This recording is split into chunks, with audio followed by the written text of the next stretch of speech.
Hare Krishna. Purport by His Divine Grace A.C. Bhaktivedanta Swami Srila Prabhupada की जय। हरे कृष्ण।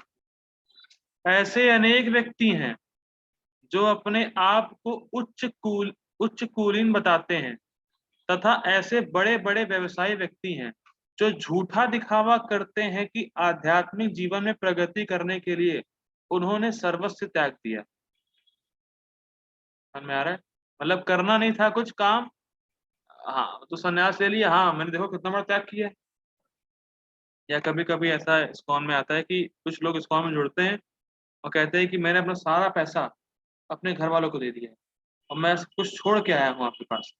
तो भाई पैसा क्यों छोड़ के आया? पैसा भी ले आते, कृष्ण की सेवा में लगाते, और तुम छोड़ आए, तो इसका मतलब अभी भी तुम्हारी आसक्ति बनी हुई है घर वालों से, तो तुम छोड़ के आए? तुम छोड़ के आए क्या? जब तुम्हारी आसक्ति बनी हुई है अपने घर वालों से, घर वालों के लिए पैसा दे के आए हो, तुम छोड़ के क्या आए? तो इसीलिए ऐसा झूठा दिखावा करते हैं कि मैंने सब कुछ छोड़ दिया है।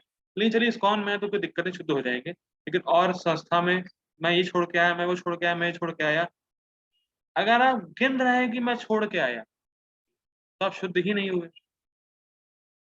क्योंकि आपको छोड़ना नहीं पड़ता, अपने आप छूट जाता। और आप छोड़ ही क्या सकते हैं, क्योंकि आपका कुछ है ही नहीं। ईशावास्यम इदम सर्वम, सब कुछ कृष्ण का है, तो आपने कुछ छोड़ा ही नहीं, क्योंकि सब कुछ कृष्ण का है, आपका कुछ है ही नहीं। ठीक, सिंपल पॉइंट ये।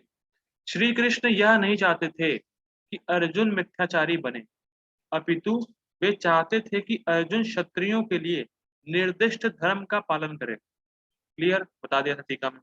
अर्जुन गृहस्थ था और एक सेना नायक था, अतः उसके लिए श्रेयस्कर था कि वह उसी रूप में गृहस्थ क्षत्रिय के लिए निर्दिष्ट धार्मिक कर्तव्यों का पालन करे।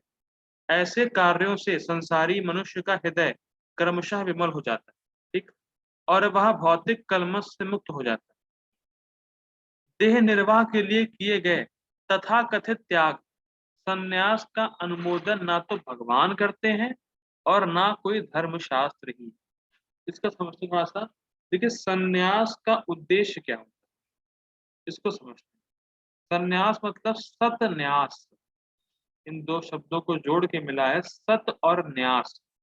न्यास मतलब अपना सब कुछ त्याग देना, सत मतलब भगवान, मतलब अपने मन शरीर और वाणी से कृष्ण की सेवा ही करनी है बस, उसको बोलते हैं सन्यासी, जेन्युइन सन्यासी। लेकिन कोई ये सोचे सन्यास ले लेंगे जीवन निर्वाह के लिए, या सन्यास लेके भोग करेंगे, तो ऐसी बात का अनुमोदन ना तो भगवान कर रहे हैं ना कोई शास्त्र करता है।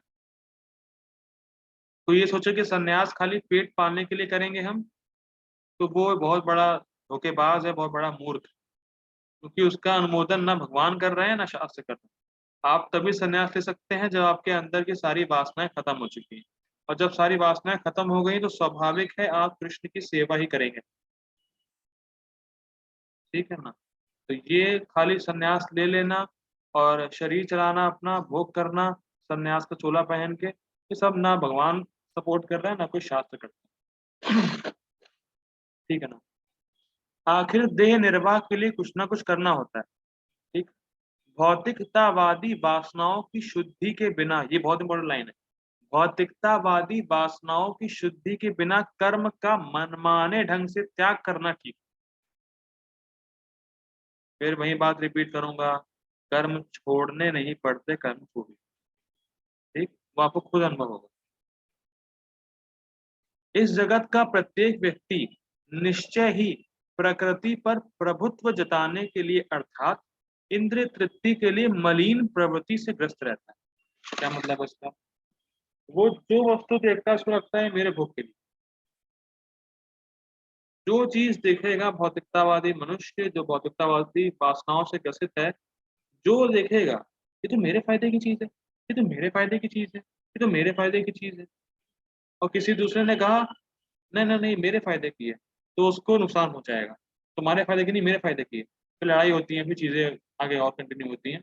तो बेसिकली सबसे मेन पॉइंट क्या है कि भैया प्रकृति पर प्रभुत्व जताना, कि ये वस्तु मेरे,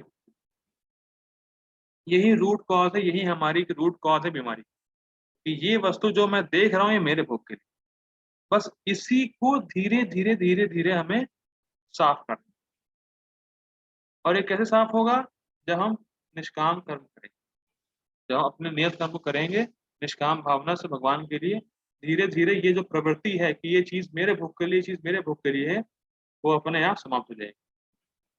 और ये बहुत आवश्यकता है इसको करने की। क्यों? क्योंकि संन्यास ले लिया और देखा कुछ सुंदर वस्तु देखी तो मेरे भोग के लिए।